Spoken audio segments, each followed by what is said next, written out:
Hey guys, Jess here of Jessica Energy, and I have one of my favorite guests today, Maggie Yount of My Whole Healthy, and she is a pre and postnatal corrective exercise specialist who works with moms during pregnancy and beyond. So hi Maggie. Hi Jess, thanks for having me on. Yeah, thanks so much. Can you share a little bit about yourself and what a pre and postnatal corrective exercise specialist is and does? Yeah, absolutely. I am a mom myself and have gone through a lot in my life physically and stuff, so I know what it's like to heal and everything. And after having my son, I really found my passion, I guess, for helping moms have empowered birth experiences and pregnancy experiences and postnatal experiences. And what I do is I work with moms mainly through fitness, but in corrective exercise, which is something that lands somewhere between physical therapy and your typical personal trainer fitness stuff. So there's a lot that can happen in between those two spectrums. And I think for moms especially, exercising and being mindful of and aware of and able to activate the correct muscles to avoid injury and to help heal things that happen during birth, heal stuff that you may have going on that happens before you give birth, during your pregnancy, after, etc. So I help moms with all of that, and it's very holistic, a lot of nutrition and mindset and physical movement, it's all of it. Would you say the muscles that you're helping moms with the most are the abdominals and the pelvic floor? For the most part, absolutely yes. Okay. Yeah, that's what's most affected by pregnancy and birth. Okay. And so you can correct me on how to pronounce it, but can you share with everyone what diastasis recti is and how to correctly pronounce it? There are actually many correct pronunciations.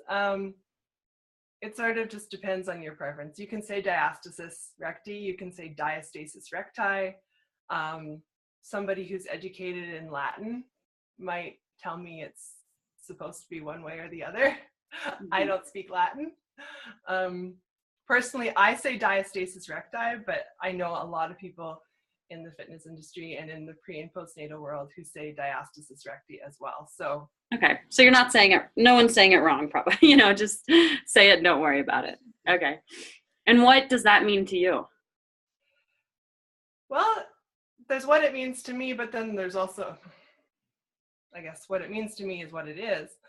Diastasis recti is a separation of your abdominal muscles, the most superficial ones, your six-pack muscles.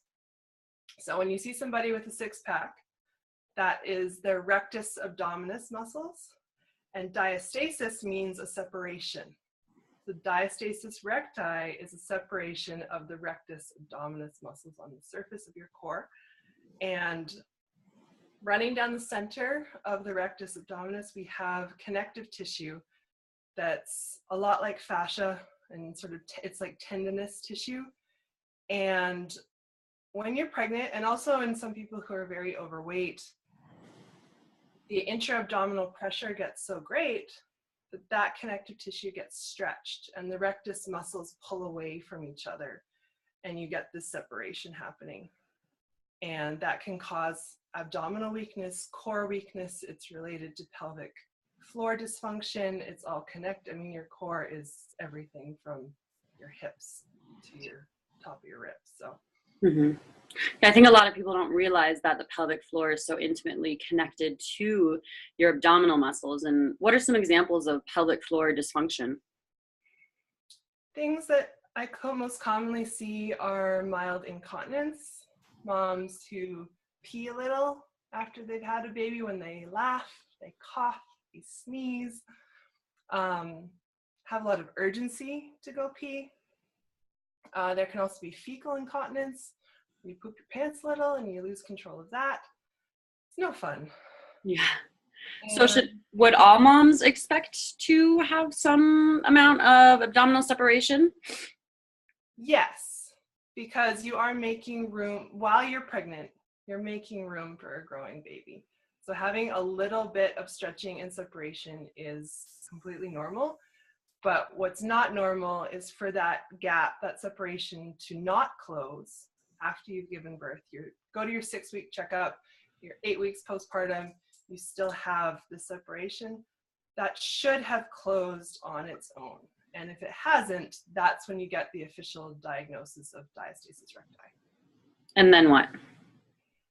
And then most people, I would think, would want to try and help that heal. I think a lot of women don't even know that they have it. They aren't necessarily diagnosed with it by their doctor or their midwife, because their doctor or their midwife may not be educated in it, may not know. I think it's a sign of core weakness and core dysfunction, and just your deepest core muscles perhaps not functioning correctly, and that can lead to other stuff. So if you notice that you have it and you're weeks out, not 4 weeks, not 2 weeks, but like 2 months out from having a baby, you might want to notice, how would you notice that you're having it? Just because you are having incontinence, or because you're feeling weak, or like? The easiest way to test for it is to lay on your back on the floor. I don't really have space here to show you, but I'll describe it as best I can. Lay on your back on the floor, feet flat on the floor with your knees bent. And then all you want to do is just lift your head and shoulders and just curl up a little bit and look at your tummy. And your tummy should stay, you just had a baby or you're pregnant, it should stay round. If you are quite a ways out from having a baby. And when you crunch, if you're not pregnant, your tummy should stay flat.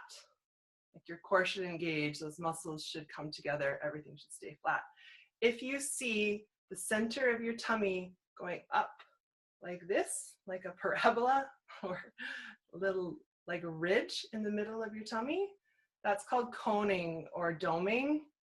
And that is a sign of that connective tissue getting pushed out because there's too much intra-abdominal pressure and the muscles are not coming together and engaging correctly. So that's a classic sign of having diastasis.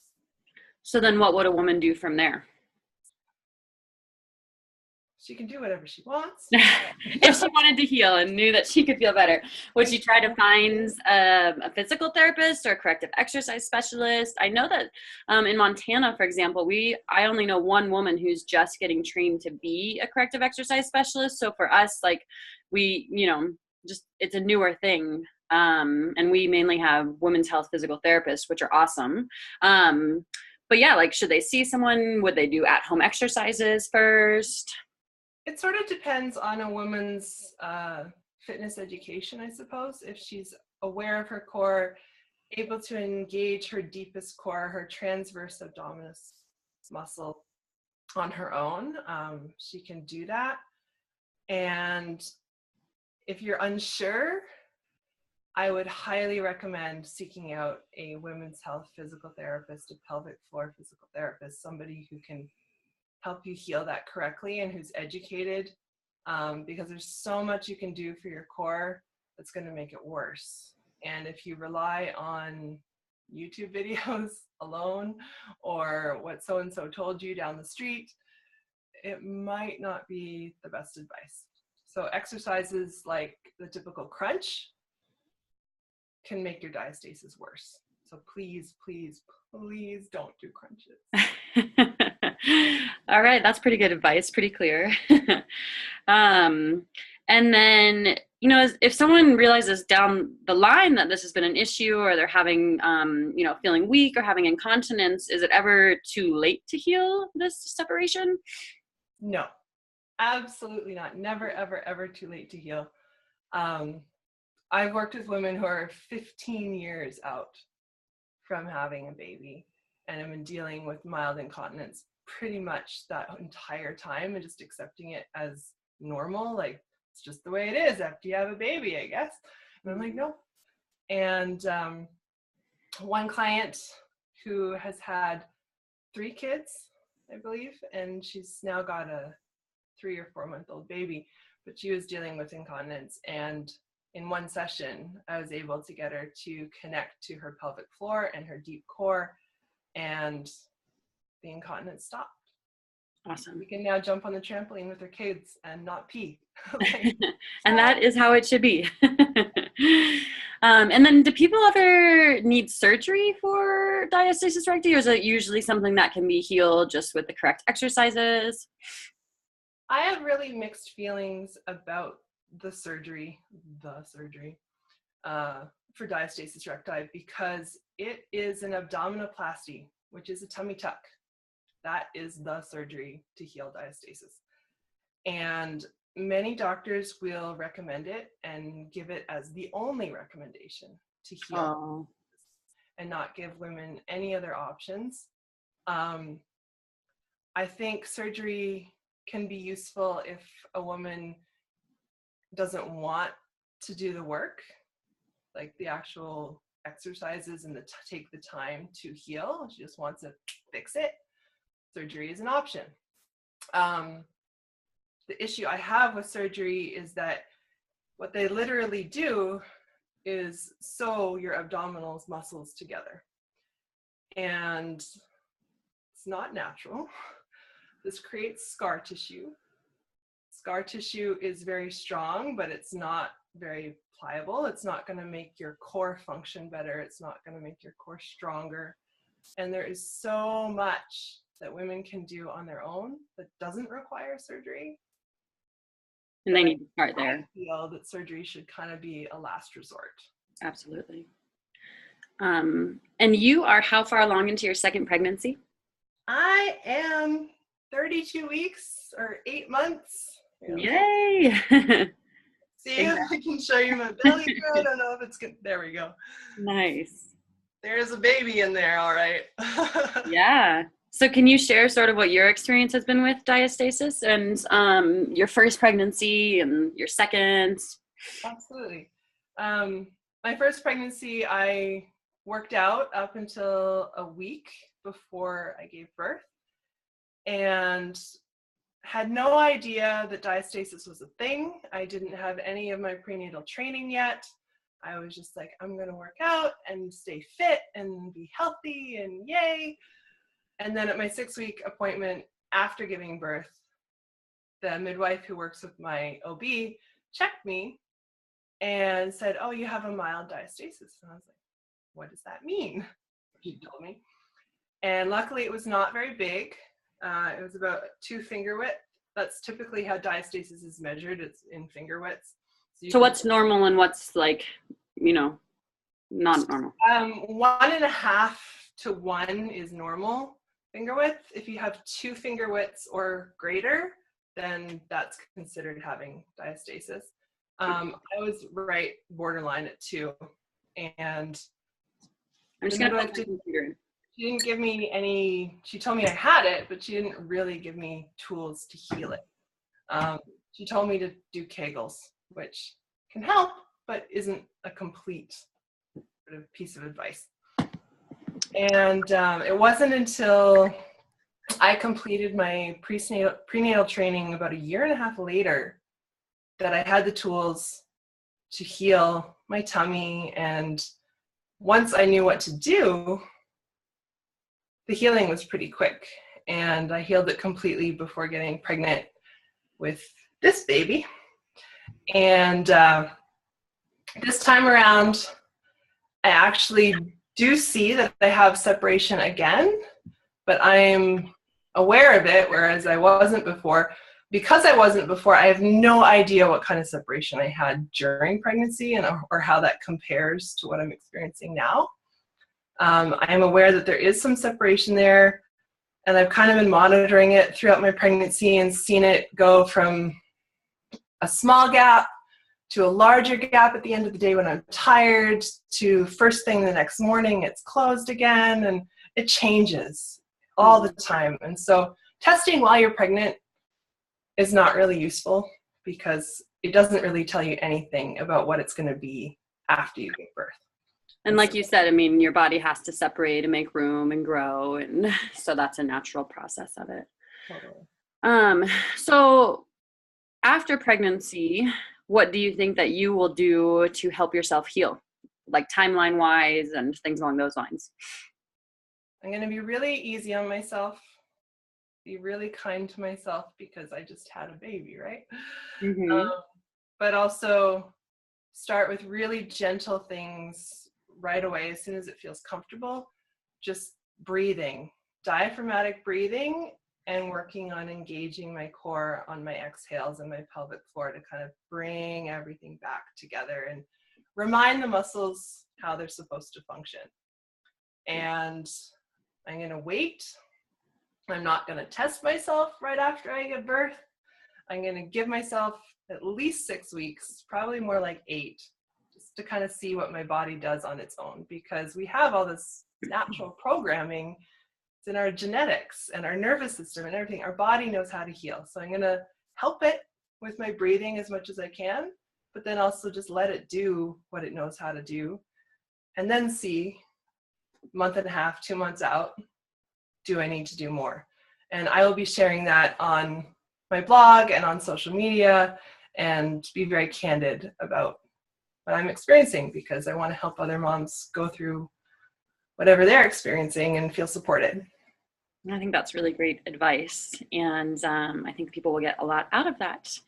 So I'm excited to see how it goes and hear from you. And yeah, I think, is there anything else that you want to share with us today?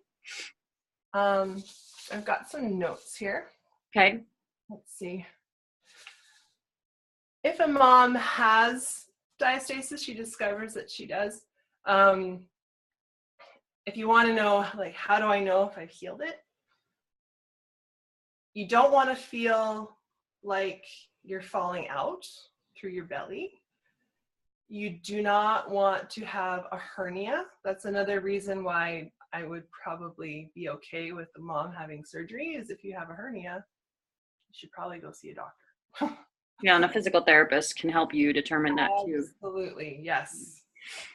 Get in with a good physical therapist, a women's health physical therapist, not just some guy. Yeah. Because women's health physical therapists are very specialized and really know what you're dealing with. And also many of them can work internally as well. And when you're dealing with the pelvic floor, sometimes internal work is necessity. And there are other physical therapists who only do external work and sort of guide you on how to engage the muscles correctly, but sometimes the internal work is really crucial. So finding somebody who does that can be really, really important. Once your diastasis is healed, it's not so much the gap that should close necessarily. I mean, that's ideal that your gap closes, but you also want to feel for, in the connective tissue, when you're feeling on your tummy, there should be tension in it. Like, you shouldn't be able to stick your fingers down into your belly and feel your organs. So even if the gap itself is tiny, if that connective tissue is still really, really soft and squishy, it's not healed. So other things you can do to heal is focus on your nutrition, collagen-rich foods, because that connective tissue is made of almost completely of collagen. And you want to avoid inflammatory foods, sugar, caffeine, alcohol. All those things can slow your healing down. And I know that it can feel really lonely. Sometimes you feel like you're the only one who maybe is experiencing this. You don't know where to look for help. I see clients in person and online over video, just like this, because I can see you. And a lot can be done that way. And I chose to work this way because I wanted to reach as many people as possible and not be limited to only helping the people in my tiny little in-person network. So there is help out there. You just have to know who to ask. Great. Yeah, I think that's really important to be reminded of, because some women in their communities might not feel like that's an option. And I'm not sure I'm isolated in my community and know what's here and available, and we're lucky, but I think it's important for other women to know that they can reach out and find help and relief no matter where they live. So that's good to know. So. Absolutely. And unfortunately, moms should also be aware that some of this stuff, if it's considered medical, your insurance will probably cover it. If it's physical therapy, your insurance will probably cover it. If you see somebody who does not fall into either of those categories, you might have to pay for it. Maternal health and coverage for maternal health is kind of, yeah, it's a whole other issue. So, okay. Well, great. I think that people have a lot of information to walk away with to know what to expect and how to heal. And then if there's like one phrase you could say for how people should expect to feel once their diastasis is healed, what would that be? Oh boy. Yeah. One phrase. Strong feeling, a phrase. You can just blurb. Your core is your pillar, right? It's your center of strength. It's where every movement should originate from. So you should feel strong and stable and centered. And yeah, if you feel any weakness, if you feel any pain, if you feel any just uncertainty in your movements and you find yourself holding yourself back from doing certain things because you're worried about your tummy or you're worried about leaking or any of those things, it's not better yet. And you can feel better. Okay. All right. Well, thanks so much for sharing. And I look forward to finding out more as you are moving through having your second baby. Thank you so much, Jess. Thanks, Maggie. All right. Bye.